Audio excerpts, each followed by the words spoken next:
yung mga taong pinanalo sa loto, yung mga loan bettors. Pero again, bigla ka nga tumiklop kasi ang tanong ng bayan, natanggap mo na ba ang 1 bilyon? Labis na ikinagulat ng mga nakasubaybay sa pagdinig sa Senado dahil bigla na lamang nanahimik si Senador Raffy Tulfo patungkol sa dayaan di umanong nagaganap sa PCSO na kung saan ang mga katropa lamang ni Mel Robles ang siyang nananalo ng milyon-milyon. Matatandaang noong unang hearing ay tila gustong lamunin ng buhay ni Senador Raffy Tulfo si Mel Robles at inakusahan agad ito ng dayaan.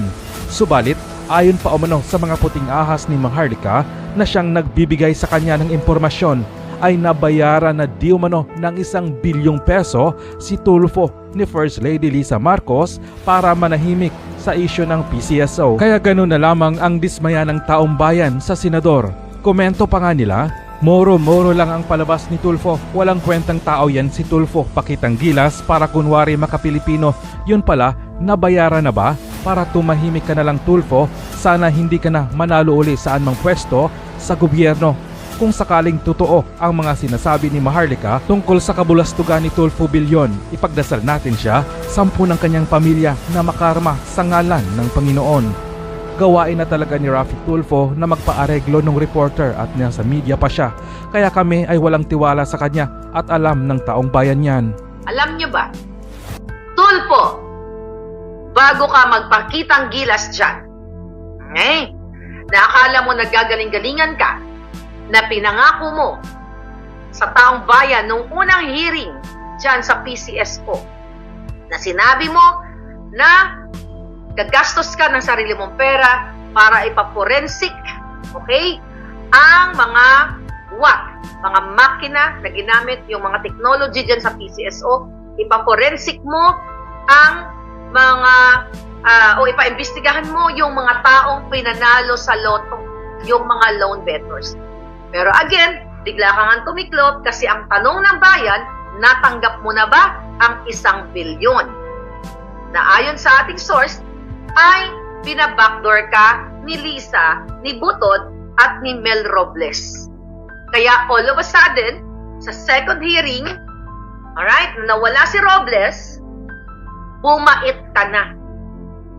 Okay? Hindi mo na in-insist yung sinasabi mong paiimbestigahan mo itong mga nanalo at ibabangga mo sa BIR, di ba? Yung mga nanalo na kunyari si Pep, yung pinsan kunyari ni Robles, di ba? Ibabangga mo yung claim nilang panalo sa BIR kung nagbayad sila ng tax. Dapat hindi ka lang magtatapos sa pagbabangga ng BIR.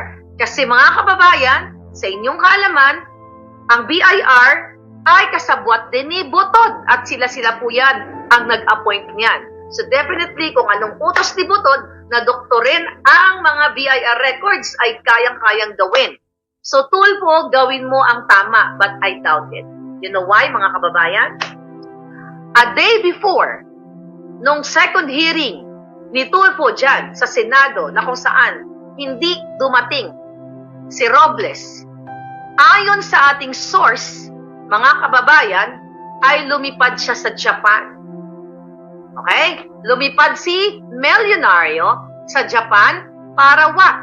Mga kababayan. Para anong gawin niya doon? Magbitbit ng pera? Magdeposito? Pwedeng ganon. So ngayon, Tulfo, hinahamon kita. Raffy Tulfo.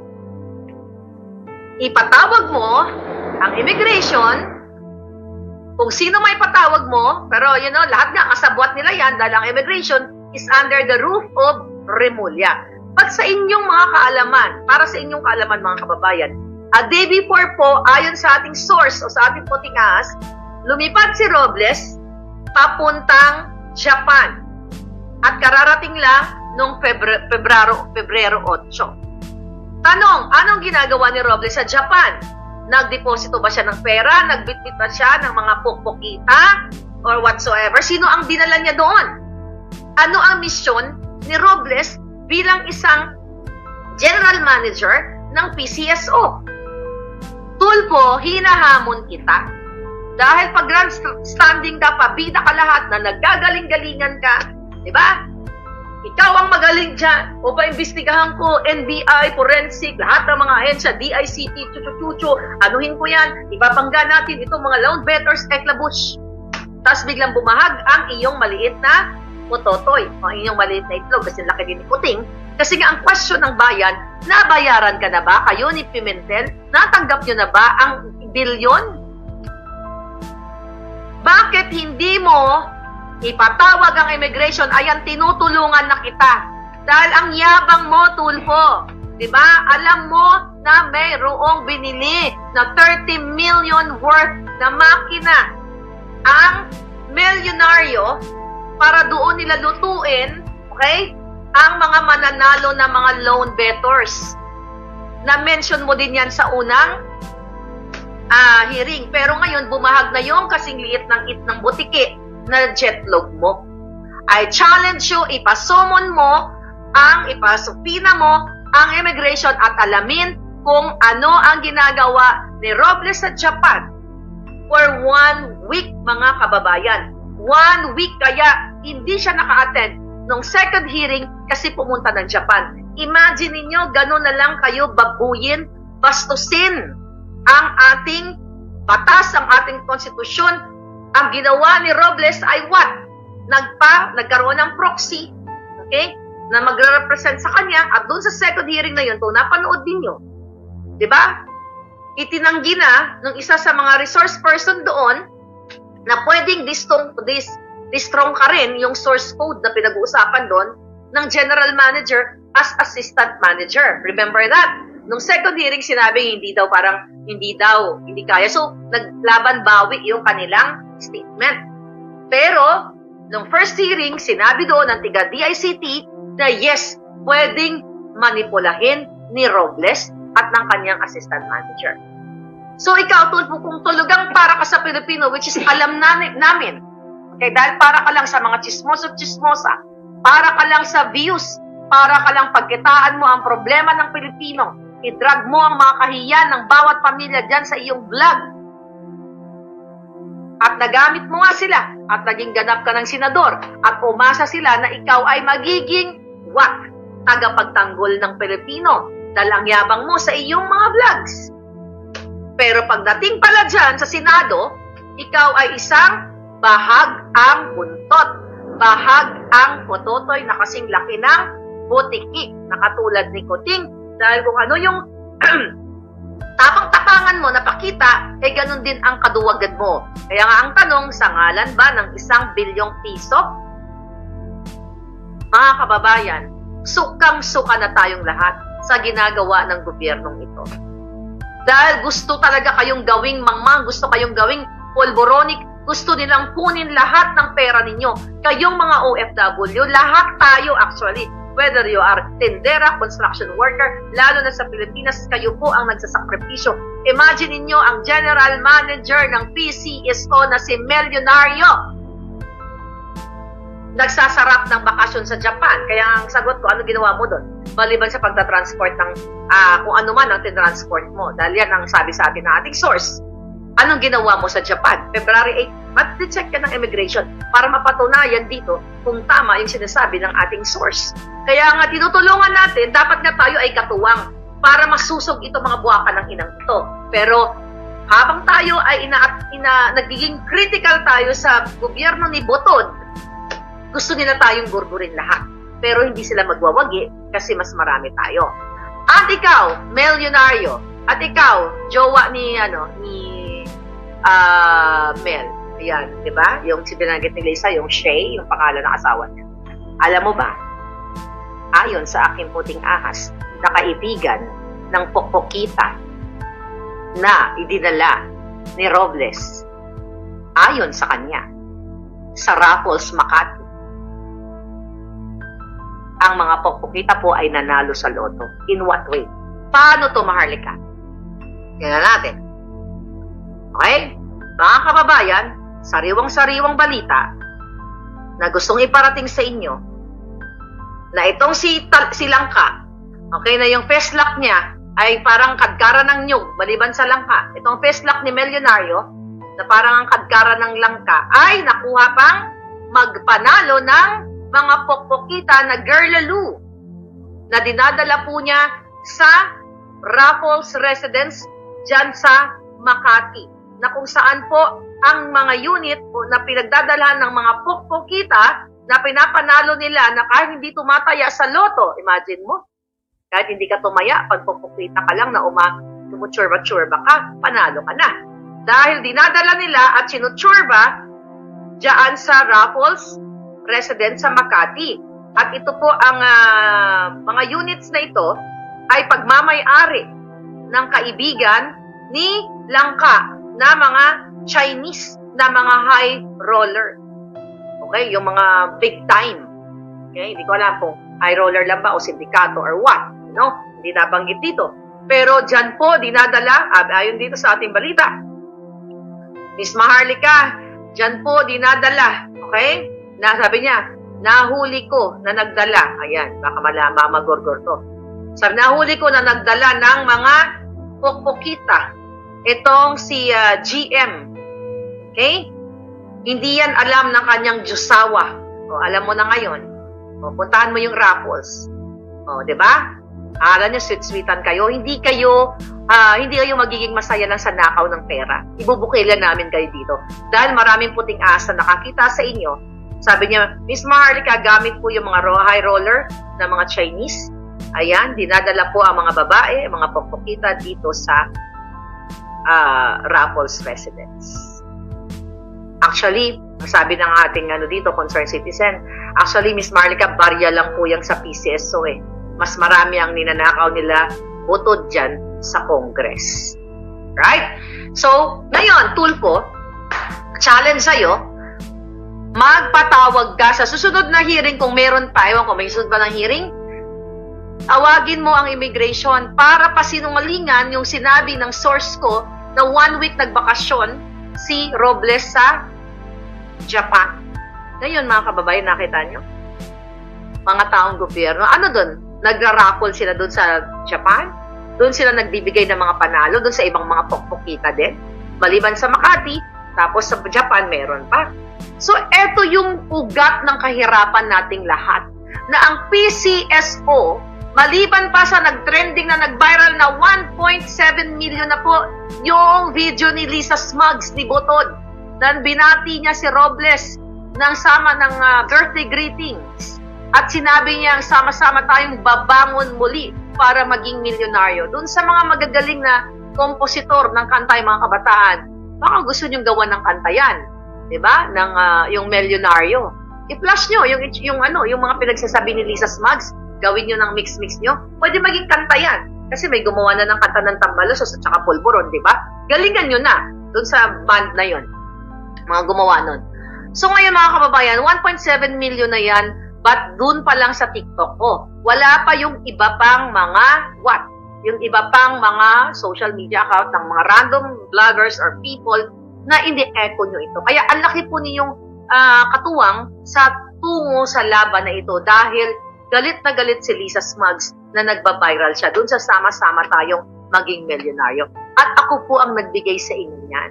Imagine niyo mga kababayan, that greetings ay for private consumption lang nila doon. So, inilik lang sa atin ng mga concerned na puting ahas na nandoon mismo sa birthday ni Langka. Imagine ninyo, nandoon sila, nakikita nila harap-harapan kung paano binababoy, paano inuubos, paano kinakamkam ang pera. Dahil doon pa lang sa pag-birthday nitong Langka na ito, milyonaryo na ito, sa loob ng Malacanang ay paglalapastangan na sa gas, pera ng bayan, sa property ng taong bayan. Sino si Robles para mag-party-party sa Malacanang? Siya lang naman ay, again, kasabwat ni Lisa Smugs sa mga Black Ops operation na pag-usapan namin ni Sasyan para sirain tayong lahat. At ngayon, hindi pa nakontento sa pagpapanalo ng mga loan bettors, nagbabayad pa po ng pupukitang mga girlaloo at dinadala nga sa Raffles residences ayon sa ating source. Paano ko naman malalaman nun? Wala naman ako din sa Raffles, di ba? So, gusto iparating sa inyo ng mga taong nakaka-witness ng mga kawalang hiyaan ng gobyernong ito. Kaya nga ang kanilang sagot sa atin as bilang kritikal ay tirahin ng tirahin si Maharlika, tirahin ng tirahin si Glenchong, tirahin ng tirahin ng mga Duterte kasi nga apektado sila. The question, open your minds. Diba? In-expose ko rin sa inyo na nagbabayad sila ng mga TikTokers na mga bagets. Yung mga bata, 18 year, yung mga bagets pa. Diba? Di pa nga yung botante. Diyan sa TikTok, para sabihin na si Romualdez ay ganito, magaling, si Kuting ay ganito, maganda yung ginagawa. Yan po, dyan na pupunta ang pera ng bayan para pagtakpan ang itong mga isyong ito dito sa loan debtor sa PCSO. At ngayon, may dalawa na namang nananalo. Yun, babanggatin natin yan doon sa ating mga nagbabagang, ayun, mga umaapoy na balitang may twist. Mamaya yan after dito. Nagustuhan niyo ba yun? Mga palangga? So anyway, so going back sa issue natin, so ito mga kababayan ay patuloy na nag-hunt sila ngayon o nagre-recruit ng mga trolls and even mga firms, mga troll farms, okay, para kontrolin nila yung narrative na you forget about the issue ng loan debtor, nang sama-sama tayo maging milyonaryo na pagiging pulboronic ni Kuting. Kasi itong tatlong issue na ito actually, at itong pagbabayad sa mga kongresista para doon sa People's Initiative, at itong sa ICC, ito yung mga top issue na makakapagbagsak kay Kuting Jr. Actually, makakapagbagsak kay Butod. Dahil nga si Kuting Jr. ay sunod-sunuran nga lang yan. Mismo na ang kapatid niyang si Amy Marcos na nagsabi na siya ay napapaligiran ng mga demonyo. So, ibig sabihin, siya ay, nagpapatukso sa mga demonyo. So, gusto nila yung mga nakapaligid kay Lisa Smugs, kay Butod, na mga oligarchs, na mga sindikato, mga pulboronic, yung mga pinalaya nila, mga smuggler, sila ang kalaban natin. At ako po ang target nila. Dahil ako ang isa sa pinakamaingay dito. Ano, I have to thank Pangulong Duterte na nakumpirma niya yung ating mga revelasyon. At nagiging powerful ang ating boses kasi hindi na lang ito hearsay lang. Okay? May mga personalidad katulad ng former president na hindi magsasalita yan kung wala siyang personal knowledge about it. So dahil lumalakas ang mga maharlikang Pilipino from start nung August of 2022, di ba? Ang iba sa inyo, hindi naniwala. Ang sabi ninyo, ay, nabayaran lang si Maharlika, hindi lang napagbigyan ng pwesto. At hanggang ngayon, yan pa rin yung mga paninira nila sa akin, na ako po ay hindi nabigyan ng pwesto, kaya ako nagsasalita. Ulitin ko muli, hindi ako qualified at hindi ako nag-apply.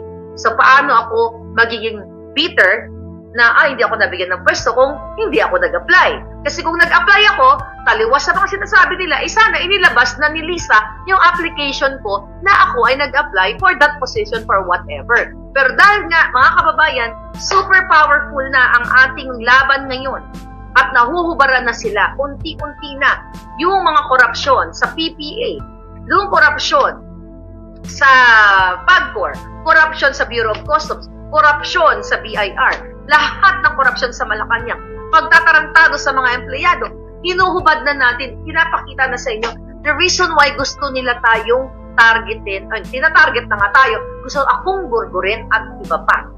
Kasi nga effective at totoo. Kasi mga kababayan, kung hindi effective at hindi totoo ang mga sinasabi ko simula noong 2022, kung ito yung mga kasinungalingan lang, bakit si Pangulong Duterte, mag-aayon ba yun sa isang Maharlika na, uy, narinig niya kay Maharlika, ganito, ganyan? Hindi man ganun ang presidente. May intel sila. Ganun din si Teves. Congressman yan eh. May intel sila, may mga tao sila sa likod. Bago ko pa nga siguro bitawan yung aking mga expose dito na si Robles ay nagpapanalo ng mga pokpokita. Pera ninyo, binibigay sa mga pokpokita. I'm sorry doon ha, kayo ay naging kasangkapan nila, kasabwat nila. Okay, I'm sorry sa inyo, baka nagtatrabaho lang kayo, but you are part of the problem. The moment na nagpapagamit kayo sa ngalan ng salapi, pera namin yan. Nagpapakasarap kayo dyan sa raffles, pera ng bayan yan. Nabubusog nga ang inyong mga pamilya, nabubusog ang inyong mga kipailabong. ng jotdog, kung saan akong jumbo, hindi kong cocktail lang. Di ba? Eh kung cocktail lang, Diyos ko po, hindi man lang umabot, di ba? At mga kuluntoy at mga tulubot, you know, my God, kadiri, okay?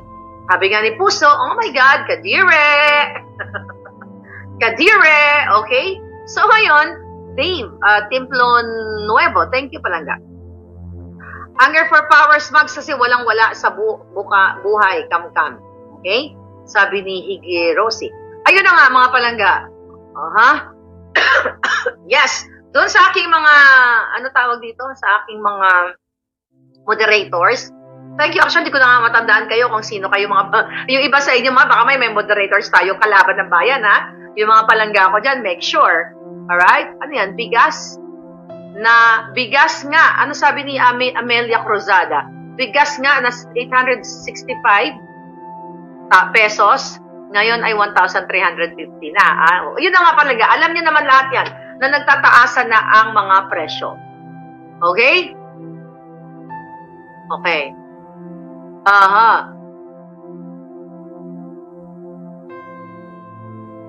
Kaya nga hindi ako tumataya sa loto. Yes! Tulpo, magpa-lie detector ka kung nakatanggap ba kayo ng 1 billion. Di ba yan palaging binabanggit kapag may hearing sa Senado? Oo nga, magpa-lie detector ka. So, mabalik tayo dito sa issue ni Milyonaryo, mga kababayan. Eto na po, dito na pupunta ang inyong pera. Okay? Baka napunta sa Japan. Di ba may sinabi ako sa inyo last year na may nag-send sa atin, mga kababayan, may video yun na ipinakita ko sa inyo, na nasa airport si Milyonaryo, papunta rin siya ng Japan. At hindi na siya sa Japan pumupunta siya sa Europa. Kaya nga, di ba, I challenge, well, sino na ba ita-challenge natin, mga palangga? Putang ina, lahat sila magkakasabwat. Kaya nga walang laban ng Pilipino. Saan natin, sabi nga Titebes, saan daw ba irereklamo ang presidenteng Polboronic? Di sa inyo, sa taong bayan. Sino ang pwedeng magpatalsik sa taong yan na Polboronic? Kasi kasabot niya yung DOJ. Siya ang nag-appoint yan eh. Kasabot niya PIDEA, si Lasso. Okay? Na, you know, kasabot din sa mga Polboronic. Yan nga, si Lasso ang nagpalaya kay Sayarot. Nasangkot doon sa tuneladang Polboron na na-intercept papuntang Australia. Wala nang kakampi ang bayan. Sino mag-iimbestiga dyan? DOJ, immigration hawak nila. Lahat hawak nila. Even dyan sa Korte Suprema, tinakot-takot ni Tambaluslos yan, mga justices dyan, remember that? Sino nakakampi ng Pilipino? Sabi nga ni Teve, saan tayo magsusumbong kung Polboronic? Kaya dapat pumunta kayo dun sa mga nakakalapit dun sa Cebu, doon, pumunta kayo sa 25 kasi yan po ay pinatatakutan o naaalarma ang gobyerno dyan. Baka tuloy-tuluyan na silang ma-kick out. Kasi yung mga taong matitino na men in uniform ay nakikita po kung gaano kahayop si Butod. Nakikita ng men in uniform, even mga PSC, yung mga PSC, okay, na mga nakapaligid sa kanila ay nakikita kung paano sigaw-sigawan ni Smugs o ni Butod si Polboronic Kuting.